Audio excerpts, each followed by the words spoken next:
नमस्कार। आज मैं आपको नर्मदा के श्राप और राजा पुरुकुत्स की प्रतिज्ञा की कथा सुनाऊंगा। सूर्यवंश के महान राजा त्रसदस्यु के पुत्र पुरुकुत्स अयोध्या के एक प्रतापी और पराक्रमी राजा थे। वे अपनी धर्मपरायणता, न्याय और साहस के लिए जाने जाते थे। उनका साम्राज्य समृद्ध था और उनकी प्रजा सुख शांति में रहती थी। वह भगवान राम के पूर्वज थे। उसी समय गंधर्व एक दिव्य जाति थी जो अपनी संगीत कला, नृत्य और युद्ध कौशल के लिए प्रसिद्ध थी। वे स्वर्ग और पृथ्वी के बीच के लोकों में रहते थे। हालांकि अपनी शक्ति और सुंदरता के अहंकार में वे अक्सर अन्य जातियों को नीचा दिखाते थे और उन पर अपना वर्चस्व स्थापित करने का प्रयास करते थे। वहीं नाग, जो पृथ्वी के नीचे नागलोक नामक अपने विशाल और सुंदर साम्राज्य में रहते थे, स्वभाव से शांत और ज्ञानी थे। वे अपनी बुद्धि, समृद्धि और जादुई शक्तियों के लिए जाने जाते थे। नागों के पास कई रत्न और अद्भुत वस्तुएं थीं, जिनकी चमक से उनका लोक जगमगाता रहता था। गंधर्वों की नज़र नागों की उस समृद्धि और शक्ति पर पड़ गई। गंधर्वों ने, जिनकी महत्वाकांक्षा बढ़ गई थी, नागलोक पर हमला करने का निर्णय लिया। उनका उद्देश्य सिर्फ नागों के राज्य पर कब्जा करना नहीं था, बल्कि उनकी सारी संपत्ति और जादुई शक्तियां भी छीनना था। गंधर्वों ने अचानक नागलोक पर हमला कर दिया। चूंकि नाग शांतिप्रिय जाति थे, वे युद्ध के लिए तैयार नहीं थे। गंधर्वों के पास तलवारें, धनुष और अन्य जादुई हथियार थे, जबकि नागों के पास अपनी रक्षा के लिए सिर्फ उनकी बुद्धि और उनकी कुछ सीमित शक्तियां थीं। युद्ध में गंधर्वों ने नागों को बुरी तरह से हरा दिया। उन्होंने नागलोक में प्रवेश किया और वहां के खजाने को लूट लिया। उन्होंने नागों के मंदिरों को तोड़ दिया, उनके पवित्र स्थानों को अपवित्र किया और उनकी प्रजा को बुरी तरह से प्रताड़ित किया। नागों के राजा वासुकी अपनी प्रजा की दुर्दशा देखकर बहुत दुखी हुए। उन्होंने देखा कि उनकी प्रजा को दास बनाया जा रहा है, उन्हें भूखा रखा जा रहा है और उनका अपमान किया जा रहा है। नागलोक, जो कभी समृद्ध और शांत था, अब डर और आतंक का घर बन गया था। गंधर्वों ने वहां अपनी सत्ता स्थापित कर ली थी और नागों को उनके ही राज्य को छोड़कर भागने पर मजबूर कर दिया था। यह अत्याचार इतना भयानक था कि नागों ने अपनी सारी आशा ही खो दी थी। उन्हें लगा कि अब उनकी मुक्ति संभव नहीं। यही कारण था कि राजा वासुकी ने अपनी अस्तित्व और अपनी प्रजा को बचाने के लिए सीधे भगवान विष्णु से मदद मांगने का निर्णय लिया। उन्हें उम्मीद थी कि भगवान विष्णु ही कोई रास्ता दिखाएंगे। नागों के राजा वासुकी ने अपनी प्रजा के दुख को देखकर भगवान विष्णु से मदद मांगी। भगवान विष्णु ने नागों को यह कहकर शांत किया कि उनकी रक्षा का दायित्व एक महान मानव राजा को सौंपा गया है। उन्होंने राजा पुरुकुत्स का नाम सुझाया, क्योंकि वे जानते थे कि केवल उन्हीं में इतनी शक्ति और करुणा है कि वह इस धर्म युद्ध को जीत सकते हैं। लेकिन नागों के सामने एक और समस्या थी। वे अयोध्या के राजा पुरुकुत्स तक कैसे पहुंचते? तब भगवान विष्णु ने उन्हें एक रहस्यमयी और पवित्र मार्ग बताया, नर्मदा नदी का मार्ग। नर्मदा नदी, जिन्हें स्वयं एक देवी के रूप में पूजा जाता है, उस समय एक गंभीर श्राप से गुजर रही थी। नर्मदा नदी को केवल एक नदी नहीं, बल्कि एक जीवित, शक्तिशाली और पवित्र देवी के रूप में पूजा जाता है। यह उन 7 पवित्र नदियों में से एक है जिनकी पूजा पूरे भारतवर्ष में की जाती है। नर्मदा को विशेष रूप से उनकी पवित्रता और अविनाशी प्रकृति के लिए जाना जाता है, क्योंकि कहा जाता है कि उनके हर पत्थर में एक शिवलिंग का वास होता है। एक समय की बात है, एक महान ऋषि नर्मदा के तट पर बैठकर घोर तपस्या कर रहे थे। ये ऋषि अपनी गहन तपस्या और ध्यान के लिए प्रसिद्ध थे। वे कई वर्षों से निर्जल और निराहार रहकर एकांत में साधना कर रहे थे, ताकि वे आत्मज्ञान प्राप्त कर सकें। नर्मदा नदी, जो स्वयं एक शक्तिशाली देवी हैं, अपने बहते जल की ध्वनि और लहरों के वेग में आनंद ले रही थी। उनकी यह स्वाभाविक क्रिया ही ऋषि की तपस्या में बाधा बन गई। लहरों की निरंतर ध्वनि और नदी के वेग से उत्पन्न कंपन ने ऋषि की एकाग्रता को भंग कर दिया। ऋषि जो अपनी तपस्या के अंतिम चरण में थे, इस बाधा से अत्यंत क्रोधित हो गए।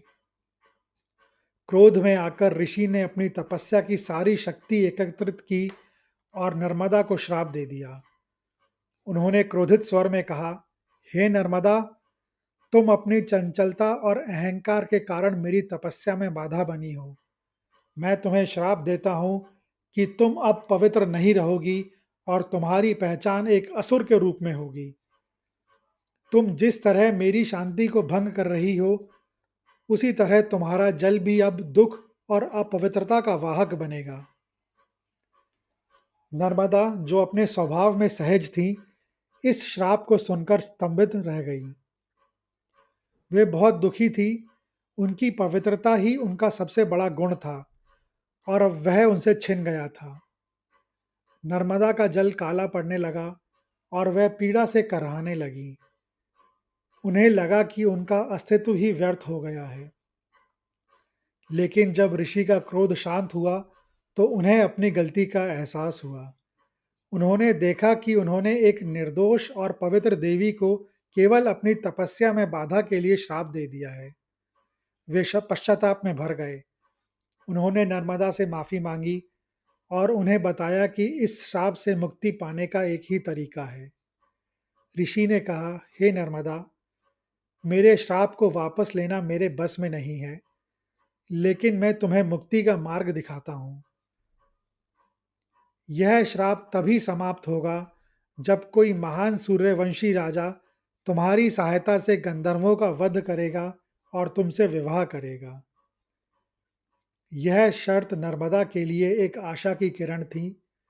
वे जानती थीं कि एक मानव राजा के लिए नागलोक तक पहुंचकर गंधर्वों से लड़ना लगभग असंभव था, लेकिन फिर भी वे इस अवसर का इंतजार कर रही थीं। उन्होंने अपने श्राप से मुक्ति के लिए इस असंभव शर्त को स्वीकार कर लिया। नागों ने भगवान विष्णु के निर्देश पर नर्मदा से संपर्क किया और उनसे राजा पुरकुत्स तक पहुंचने का मार्ग दिखाने की प्रार्थना की। नर्मदा ने उनकी दुख भरी कहानी सुनी। उन्हें लगा कि शायद यह उनके श्राप की मुक्ति का समय है। उन्होंने नागों को अपने जल के नीचे से होते हुए अयोध्या में राजा पुरकुत्स तक पहुंचाया। नागों ने राजा को अपनी दुर्दशा के बारे में बताया और उनसे मदद की गुहार लगाई। नागों के अनुरोध पर राजा पुरकुत्स ने बिना किसी संकोच के उनकी मदद करने की प्रतिज्ञा ली। वह जानते थे कि यह एक ऐसा युद्ध है जिसमें उन्हें एक ऐसे दुश्मन का करना पड़ेगा जिसकी शक्तियां अज्ञात हैं, लेकिन उनकी धर्मनिष्ठा ने उन्हें पीछे नहीं हटने दिया। राजा पुरुकुत्स तुरंत नर्मदा के पास पहुंचे, जहां नर्मदा देवी अपनी पीड़ा और आशा के साथ उनका इंतजार कर रही थी।